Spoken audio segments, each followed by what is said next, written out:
Hey guys, Metroid Prime Fan 18 here again. This time here with part 3, and I know I was going to do this Wednesday. I said I was going to do this Wednesday, but I just came back home for a break in between my last two classes. My last one I don't have to leave for until like 3 hours, so might as well get something done.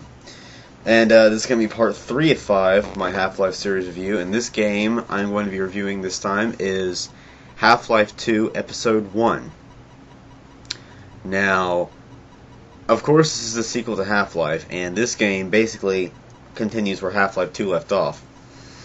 And in the beginning of the game, you see what was the ending scene in the Half-Life 2, which was Alex and Gordon standing in front of the explosion of the reactor, and they're both kind of frozen in their positions. And these Vortigaunts mysteriously warp in and send them both to safety. And G-Man apparently tries to come after Gordon, the Vortigaunts stop him. And then all G-Man says is, we'll see about that. So apparently he's not really pleased with the Vortigaunts blocking his access. Now, as for where the game starts out, you start in the outskirts of the Citadel. I mean, this thing is falling apart, the core is up in flames, there's this huge orangish colored distortion in the sky. And you, Alex, and Dog is with you. I forgot to mention Dog in the last game. How could I do that? Dog is Alex's pet dog robot that her dad built for her to protect her when she was a child, and she added components to make him even bigger. And it's you, her, and Dog looking for a monitor, and they eventually find one to contact Eli and Kleiner. And basically they tell them they have to find a way out of there.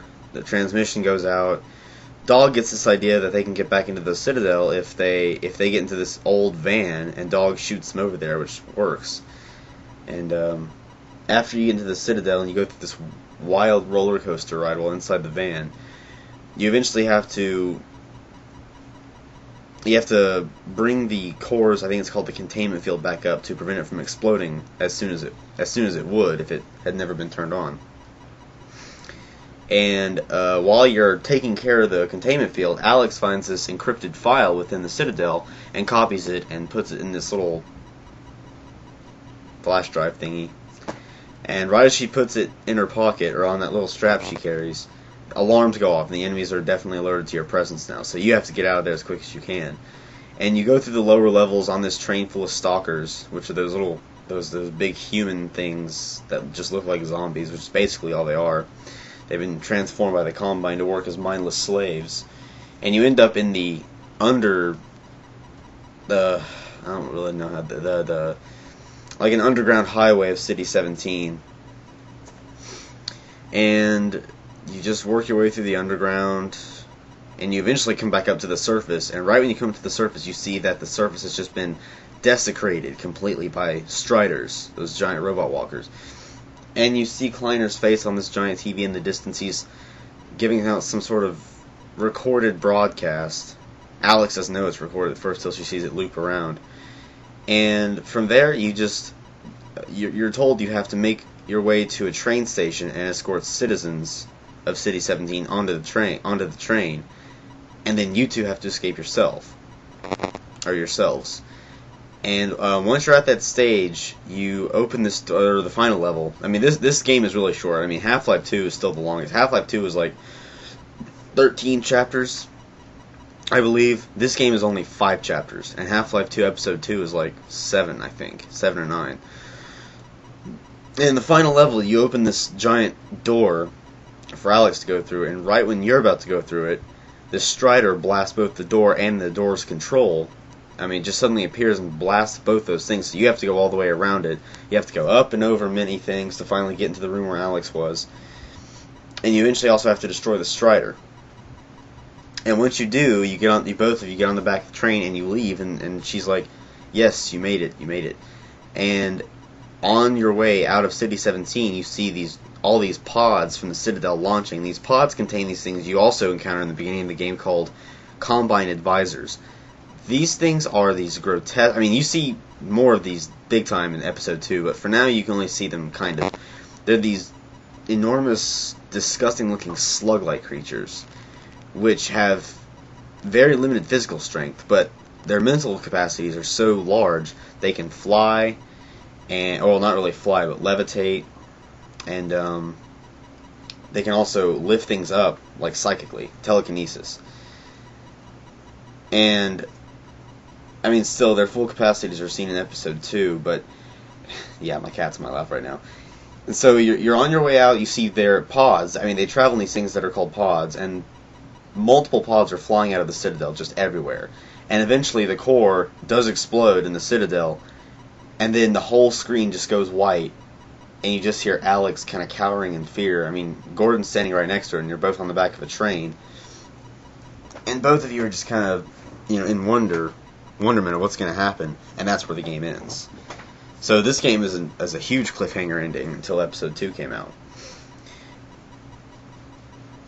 Everything else about this gameplay is still the same. Controls are still the same. The whole weird-ass aux power thing is the same. This game, although very short, does have some pretty cool level designs, especially the hospital, which is just infested with zombies. And it's basically all you do is beat zombies in one airship. And some parts of the hospital are just so saturated with water. There's actually one point where you fall through 2 floors into the basement that's just completely waterlogged. It's flooded completely, and you have to find your own way out of there. And aside from the length of the game, and I do admit this game is way too short. It is a filler game, basically. I mean, it's not Half-Life 3, it's Half-Life 2 Episode 1, and then there's Episode 2. So both of those are fillers, basically, until either Half-Life 2 Episode 3 or Half-Life 3, whatever the next one's going to be called. I heard it's going to go Half-Life 2 Episode 3, then Half-Life 3. I don't know. But, other than the shorter length, I mean, which is my only complaint about this game. The other parts of this game are great. I mean, level design is good.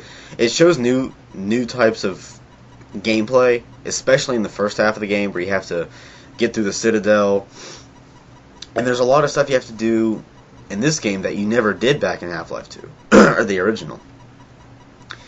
And a good thing is, however, you keep your gravity gun at the beginning of this game and Episode 2. And you eventually get it super powered again, like at the end of Half-Life 2. Because the restriction field, whatever it's called, couldn't hold it. So it overloads the power and just makes it like doubly powerful. So, yeah. So this is a good game. I mean, Half-Life 2 is, or the entire Half-Life series really, is a huge, well-written story. And this game does continue the story very well, in my opinion. And it's all part of the orange box. If you want to get all these games, just get the orange box. But for the game itself, I give this game a 9.2 out of 10. Main killer here was, I mean, the aux power I've already explained before, so I'm not going to change this game also because of that. But the length of the game, this game is way too short, I will admit. It could have been at least 2 or 3 chapters longer. But one more thing I want to do, and hopefully I won't run over the limit here. I never tagged anyone. After I was tagged, I never tagged anyone. So I'm tagging 2 people here. And I was looking for people who are my friends who had never been tagged, or as far as I had seen, never been tagged. So these 2 people are The Reaper01 and Anime Drum Dude. You guys got tagged, now you got to do the videos. And with that, Metroid, signing off.